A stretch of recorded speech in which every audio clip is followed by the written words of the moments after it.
Hello. Today I have Brother Griak One. He has something he'd like to say, and here he is. Hey, what's happening, people? Just sitting here chilling in the backyard, enjoying this beautiful weather. There's a few things I want to talk about. One of them is my relationship and experience with Kwame Ture, brother better known as Stokely Carmichael. And this brother, he would come over to the house, and one thing he did, he loved his barbecue ribs, and we would definitely make sure he had that. And one thing he always said was, "We won't be free till Africa is free." And it took time for me to, really understand that. Probably about 10 minutes. And I don't understand why it's so hard for our people to understand that in our relationship and how it should be and forge with Africa. If we really, some people don't even have it mentally already. But we talked about the other thing, Martin Luther King. As you know, he has experience. He was with SNCC at the time when he was a young man. And, they had a little few disagreements on principles. But one thing he told me about Martin Luther King, he said the brother was a very brave man. But he just had one thing he was confused about. He made nonviolence a principle when it was only supposed to be a tactic. So remember that, people. And the thing I still want to get to that we won't be free till Africa is free. We, as a people, and basically all people originated from what they call the motherland, Africa. The hatred and disdain that was taught to our people about the place of our origin and the origin of all man is ridiculous. And one thing that I want to cover is a brother called Randall Robinson. Get his books if you really read it out there. And the last book he wrote, I think, or second to last, was Quitting America. But his experience started with Trans-Africa, where he tried to start a Trans-Africa organization to go to Africa, bring goods back, raw material, just like those folks do in all the countries that got rich, Spain, Germany, all the European countries got rich off of Africa. And we as a people today, we only had, in the 60s, we had like 22 million people. Today, I think we got almost 45, 50 million African people, so-called African American, here today. And we sit idly by and got the greatest country with resources in the entire world. And we sit here crying and begging somebody else every day for a job and don't and own absolutely nothing after almost 400 to 500 years. And we refuse to go and do business with our long-lost relatives. Long lost relatives. Our ancestors. And even whatever you claim you are here, or Indian, or you still, the foundation and the root is from Africa. 52 countries, I think it is. Countries. A nation. And you don't go over there one time and sit and let people tell you that the Africans don't like us. Like they met, I think it's 700 million people, 70-something million people, 7 million people over in Africa. And they talking about people don't like us like they met all those people. And we believe them. Because the hatred is so deep, in our minds, the things that we see that's been taught to us, about these black, ugly people, and we don't want to identify with that when black is beautiful. All human beings are beautiful in their own way. But we identify and we look over to Africa and make an excuse to hate them so we hate ourselves. But if somebody else can get rich off Africa, why are we sitting here with a small amount of people as we are, and we don't go over and do the things we need to do and talk to the African leaders or whoever they are, run the countries and get the resources they got and build off of Africa here.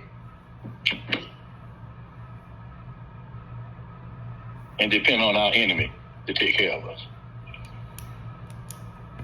I'm talking from a logical standpoint. I know I'm not offering the academia stuff that people want to hear and sitting there talking a bunch of nonsense and word salad. But if we don't get together as a people, mentally and spiritually, and identify and understand that we really won't be free until Africa is free, we're going to suffer the fate that we supposed to, and sit here for another 400 years, hating each other and doing absolutely nothing, and working for somebody and somebody who owns and operates everything. And we're going to sit here and do nothing about it. So that's about it for the day. Well, Brother Hugh. that's certainly something that we definitely need to call, what I would say, ponder on, because as African Americans here in America, we don't have any type of, what I would say, most people here have a embassy, some type of representation. But what do we have black Africa? Even a flag can represent this. Right, a flag. Marcus Garvey left us the Black Liberation flag, and now we want to throw it away. Well, a lot of times we throw things away that we know nothing about, but we claim that we know something about it. But today I'm going to talk about something that Brother Griot just told me about, because I heard Obama get on TV and he talked about democracy. And I'm going to say something. Who had democracy here? I listen to a lot of people. They talk about things that they never had. Black people never had democracy. They still don't have it. What they're talking about is people that they not claim, but they recognize as Americans. They don't really want to recognize us as Americans. But it's kind of hard when, you were here first. And that goes for everybody. Now,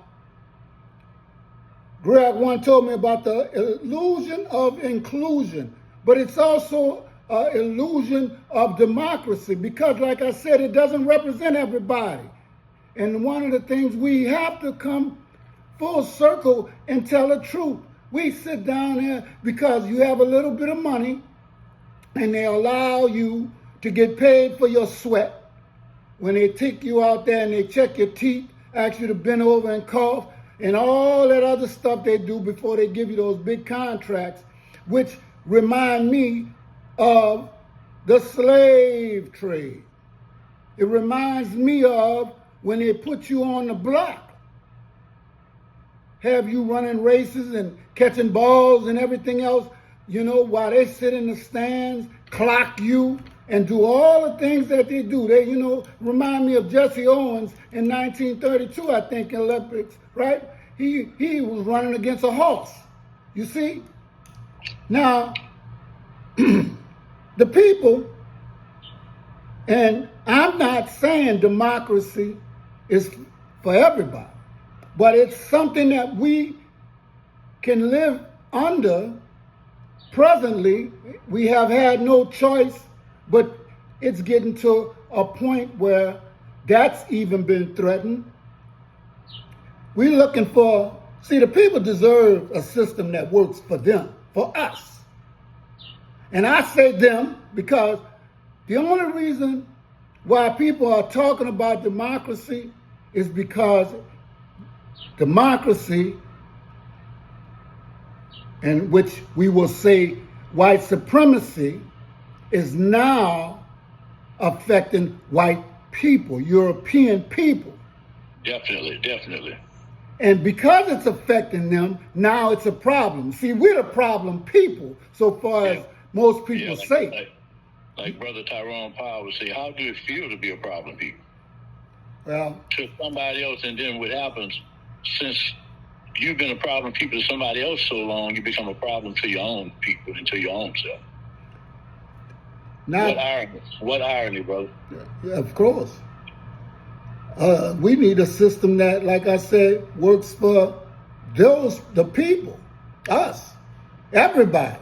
not for the rich, but we are too coward-hearted to get out there and tell those people that we elect and that they are elected or put in offices.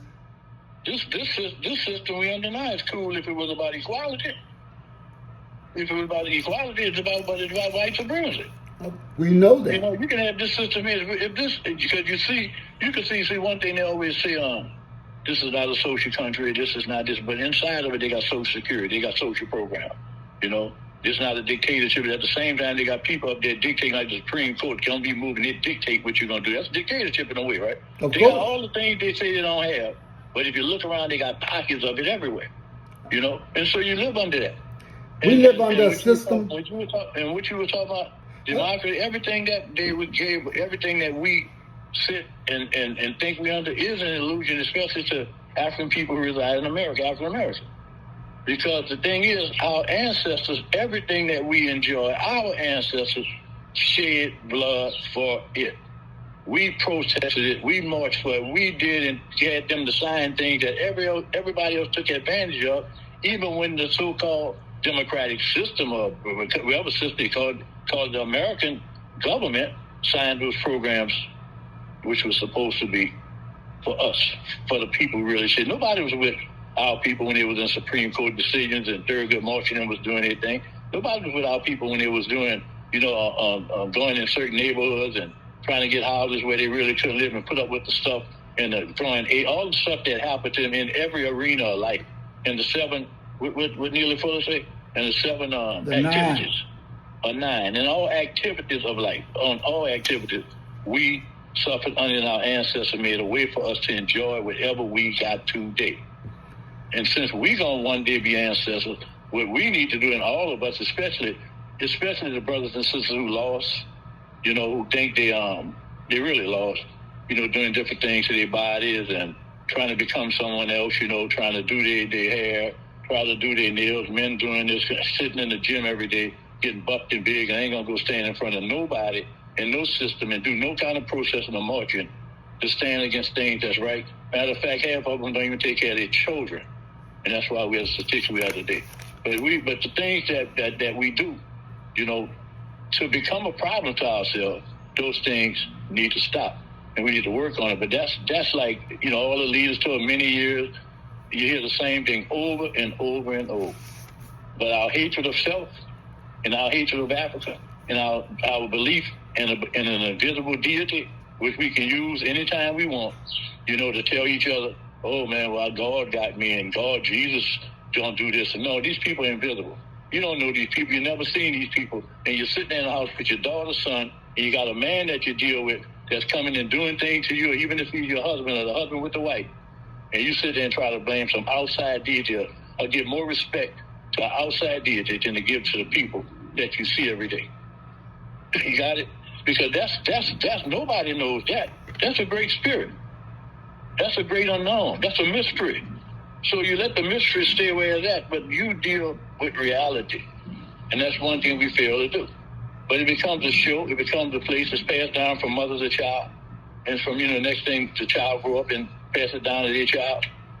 And it's really a form of child abuse to teach a kid and involve them in a certain religion, before they can actually grow up to understand a couple of things and see what they want to believe instead of you force-feeding that stuff down your child. You should basically be arrested for that.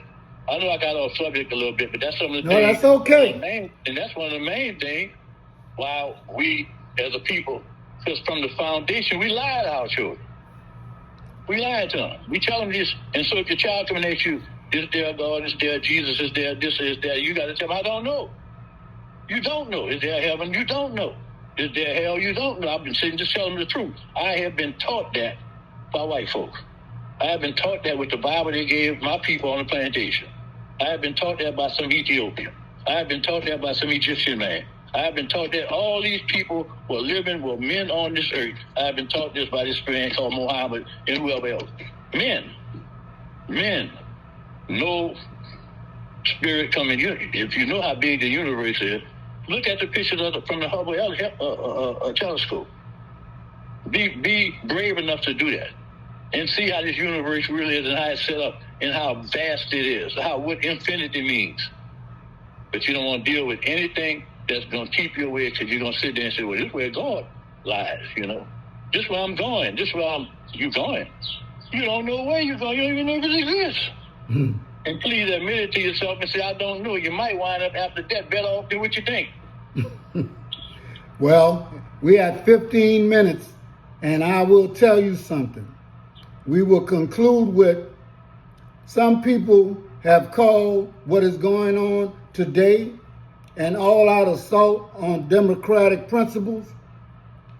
But the principles that enslave people, the principles that don't treat people equally or fairly, are white supremacist principles.